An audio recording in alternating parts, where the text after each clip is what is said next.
Rachel, 50 games into the season, and the Lakers' two stars remain out. So how concerned are they in L.A. about playoff positioning here?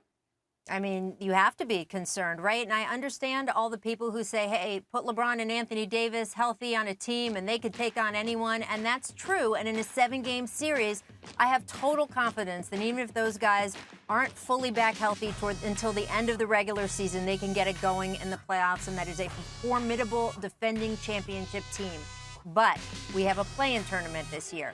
So if they drop anywhere between the 7th and 10th spot in the conference, which is certainly possible while these guys are both still out, and they end up there at the end of the regular season, they will have to go into single elimination, double elimination games. And we know from the NCAA tournament, anything can happen. So you saw them pick up Ben McLemore today. He's been shooting well from 3. I think that was partly to sort of help stem the tide here. They're still waiting for Andre Drummond to come back and try to get going until AD and LeBron can get healthy. It is wild to think about a play-in situation with this Lakers team just a couple months ago before these injuries, but that is reality here. Let's go out in the East. And speaking of injuries, news just coming in that James Harden will be out for at least the next 10 days before being reevaluated. How will this impact the Nets here in the next couple weeks? I mean, look, the Nets have the ultimate luxury. They have 3 superstars, and we have seen all season how that has helped them. They have continued to win games, even though Kevin Durant has been out. Kyrie Irving has been out in stretches. James Harden is now out. And the reason they've been able to do it is because they have the other superstars to step up. James left that game last night at the 4-minute mark, but Kyrie dropped 40, so they won the game anyway. And sure enough, as we get the news that James Harden is out for 10 days, we do expect Kevin Durant to be back in the lineup finally after being out with his own hamstring issue for a couple months.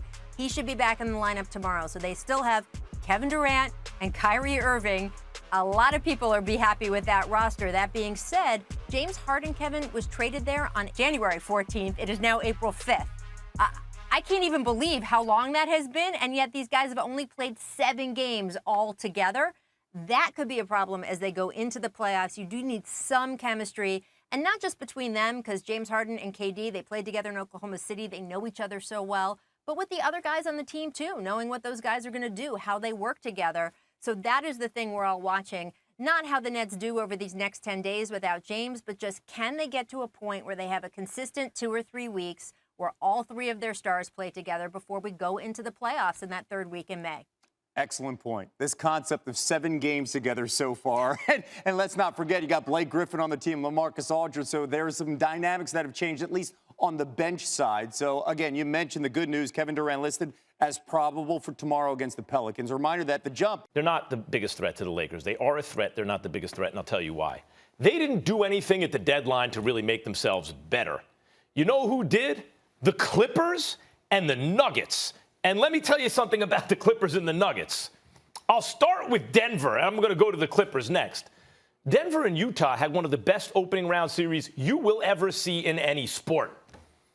And when we think about Denver right now, we don't really think about Jamal Murray with Donovan Mitchell and, let's say, Devin Booker, right? He's not quite as good as those guys until it matters most. Then he's every bit as good as those guys. Then he's an all-time great, at least he was last year. They have an MVP caliber player when it comes postseason time in Jamal Murray. We already know Jokic is. Mm-hmm. We see what Porter Jr. is doing. My God, the way he's shooting the ball, the way he's been scoring. And now you add Aaron Gordon to the mix. See, they didn't just add a little player that doesn't mean anything. They added a big, athletic forward in his prime, who now has to worry about being the 3rd or 4th best player on the team. So your answer is the Denver Nuggets? I'm saying that's one. I think Denver has actually come playoff time. Who is the one? Who is the threat, Max Kellerman? What the hell you giving me? I didn't ask you for a list. The Los Angeles Clippers. Okay. The Los Angeles Clippers are the biggest threat to the Lakers. Because? You made the argument the other day, Rondo. I said it would be a marginal improvement, but that marginal improvement can be profound in the playoffs. Mm-hmm. They went to a Game 7 that they were up 3-1 against the Denver team I just told you about, and it took an historically bad game by Paul George and Kawhi Leonard in order for Denver to squeak by. Now they have the floor general on this team. When you look at how deep the Clippers go, they got 11 dudes, 11, who can really play. They have guys not just like, okay, Kawhi and Paul George, not just like Rondo, but Batum, and Ibaka and Zubac and Reggie Jackson and 3 or 4 guys I'm not even thinking about right now. They are legitimately 11 deep. Your boy Luke Kennard, I know you didn't love that sham for Kennard. Kennard's shooting almost 50% from 3. I don't care. I don't 50. care. I don't care. You got to shoot more then. You got to shoot more then. I mean, you can't be taking got 11 dudes. I'm just saying, if you taking 8 shots a game, right, but you making 50% of your threes, why the hell ain't you shooting more? You got to get him more opportunities. He has to be a factor. I'm not saying that it doesn't matter that he makes threes. I'm saying it only doesn't matter if you don't take enough of them. And that's what he needs to do, especially since you were willing to part ways with Lou Williams. There's no question that in large part that had something to do with Luke Kennard and how comfortable you're feeling with him. Lou Williams, you talk about a perennial 6th man of the year, and you ship him out. It was never the same since Ty Lue became the coach there. Lou Williams' minutes diminished. He didn't seem as aggressive and as involved and as much of a focus offensively for the Clippers. That's because of Luke Kennard. I got to see Luke Kennard jack up some more shots and take over games offensively the way I've seen Lou Williams do in the past before I'm sold on his arrival in Los Angeles with the Clippers. I know that the Clippers were that close to getting by Denver and giving you the confrontation you wanted to see with the Lakers in the conference finals. And I'm still holding it against them. And one of the reasons I believe the Lakers won the championship the first year they come together, because usually super teams, it takes like at least a season, was Rondo. Playoff Rondo is real. So they had 2 guys in the regular season, and in the postseason, they had 3 All-Stars and another floor general to go with LeBron James. That dude's on the Clippers now. Well, you know what a lot of people miss about Rondo, to make your point, to accentuate your point, is this. When they talk about playoff Rondo, people keep thinking, oh, the playoffs arrived, so he steps his game up. It's not that simple. What happens is that it's a best 4 of 7. So now you get to focus on one team. Right. That brilliant savant of a basketball player, Rajon Rondo, if you put him against the same team, best 4 out of 7, he has the ability to figure you out. It's going to get worse and worse for you. It's going to get worse and worse. That's why they say that's really what it is. Playoff time is coach's time. Right. Plays out of time. Who knows all the plays? Rondo knows. He's a coach on the floor. That is exactly what the Clippers were missing. They got shooting. They have size. Yeah. They have every single thing they need. The question is, will Paul George step up? Because Kawhi ain't choking again in Game 7. But I can point this to you. You remember what you saw from Donovan Mitchell. Oh, yeah. And that brother has arrived. And when you take into account the fact that you have surrounded him with depth, defense, and perimeter shooting, it's a whole lot. Utah. Oh, yes. And by the way, come playoff time, you can expect crowds to be there. Maybe not in full capacity that the MLB is talking about doing opening day with the Rangers, but you can expect the crowd. Utah is not an easy place to play for anybody. The West is so gangster this year, we didn't even mention Dallas or Phoenix. Phoenix didn't lose in the bubble, and they're on fire. I mentioned Phoenix at the start. I didn't mention Dallas because I'm not so. He doesn't miss many games. That's just not what he does. But I think that when you look at the Brooklyn Nets, my only concern about the Brooklyn Nets is primarily themselves. Now, obviously, that comes with the attachment that if you're worried about them imploding, then obviously you have to look at teams like the Milwaukee Bucks and Philadelphia 76ers and an outside chance with the Miami Heat and take it a little bit more seriously.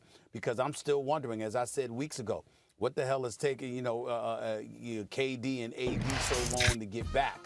Certainly, the playoffs are the priority. What happens in June and July, it's what it's all about. We all understand that.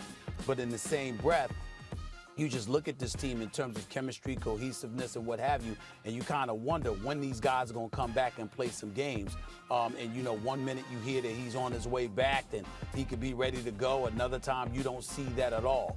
And then Kyrie Irving, for all his greatness, and make no mistake, it's pure greatness. It's pure greatness and box office, and he put on an absolute show last night. The flip side to it is that when are you going to take, when's the next time he's just going to want to take off? How many personal days is he going to use, et cetera, et cetera. You wonder about this stuff. Meanwhile, teams like Milwaukee are saying, hey, listen, we coming. Well, we don't believe it's a foregone conclusion that Brooklyn is coming out of the East. The Philadelphia 76ers with Joel Embiid coming back. We'll see what's going to happen in that regard. And so I just think that it's worth paying attention to in that regard. Not necessarily the competition itself, but the fact that the Nets seem to have this attitude, we can turn it on and off when we want to. The truly great teams can, for the most part, but you never know when a potential hiccup may occur. It's not about the other teams. It's about them. And I wonder about it sometimes, to be quite honest with you. I have the exact opposite reaction after last night's game. The Knicks were feeling good about themselves. They had a nice lead at the half. The Nets down two of their two best players because Kyrie is great, and he's not only the best show in basketball, he's elevating to near MVP caliber play now. And yet, if you had to rank them on the Nets, you'd say KD 1, Harden 2, Kyrie 3. So they're missing their best two players, really, after Harden had to leave. And the Knicks are feeling good, and the Nets aren't playing defense. And the Knicks put up 60-something points, it was close to 70 points in the first half. And then just like that, Stephen A., they turned it on. Kyrie turned it on. The Nets turned on the defense better than it was certainly in the first half. And they win. The Knicks, as we know, they're a solid team. They're not world beaters, but they're a solid team. They play with pride. They play defense. Nothing they could do. The Nets won. And by the way, the Nets have the best record in the Eastern Conference, and KD basically hasn't played all year. And Harden just got there. It's not like they had an offseason to all play together. This team is so good, it's scary. Now, certainly, KD's prolonged absence and the fact that he's coming off an Achilles and all that, yes, injury is a concern. What I'm saying is this.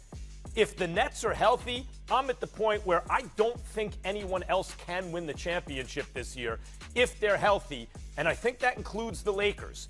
If the Nets are healthy, because now I've seen the Nets down, like I've seen each star, we know KD can carry a team. I've seen Harden do it by himself, beat some good teams by himself. And now I've seen Kyrie beat a solid team with a big lead at the half when he was the only star on the floor. Like, they can all carry a team. And the three of them together, I keep saying it, let me be very clear.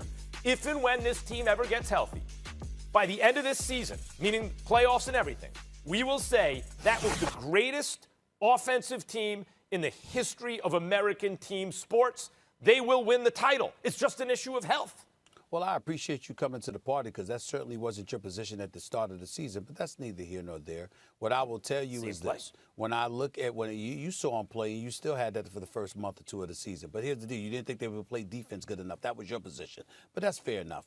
Bottom line is this. Right. Here's what you look at when you look at the Brooklyn Nets. Again, they are showstoppers, bona fide showstoppers. These brothers are real and on another level. But when we look at the great, great teams in the NBA, the reigning defending champion Lakers, and we think about the Milwaukee Bucks and adding Drew Holiday and those boys there, okay? And P.J. Tucker's a big pickup for them because of what he can do on the defensive end of the floor, okay? You look at the Philadelphia 76ers, they're not going away. You look at Denver, I shouldn't say all of these other teams because there's only one that's getting to come out of the West, okay? You don't have to face all of those teams in the West, just one of them. All I'm saying is this attitude that we can just turn it on and off while other teams are building chemistry, I think could potentially be a mistake. Now, where it gets interesting is that the Lakers obviously have the same issue for very legitimate reasons because Anthony Davis is injured and LeBron James is injured. So they're not, but they already had a season together in which they won a championship. So the chemistry and cohesiveness is there. Plus, we have to look at Brooklyn, Max, and we got to ask ourselves, we love what we're seeing. Kyrie Irving is averaging 28 a game, 51% shooting, 39+% from three-point range. He's only averaging 2 turnovers a game. I mean, when you look at it from that perspective, he's been nothing short of sensational, and he deserves props for that, and he's been selfless, not selfish at all, very selfless. James Harden, we say the same thing about him. Kevin Durant, we know that about him. But you also have to find yourself wondering that when all else fails, because of that absence of chemistry from not having played together, but so much, are they going to do that if pressurized moments show up? Those are legitimate questions to ask is all I'm saying. Fine, but I'm just saying the evidence that I've seen before leads me to the opposite conclusion, like in the opposite direction. Like, they have chemistry because, as you said, Kyrie's been totally unselfish, and so is Harden. We know KD's an unselfish player. But Harden and Kyrie, can they do it? They're showing the pursuit of greatness is what is most important to them. And you only get that as with your team. You have to have team greatness. And Stephen A., James Harden rolls out of bed, as I said, shows up in Brooklyn looking like a hot mess, fat and out of shape, and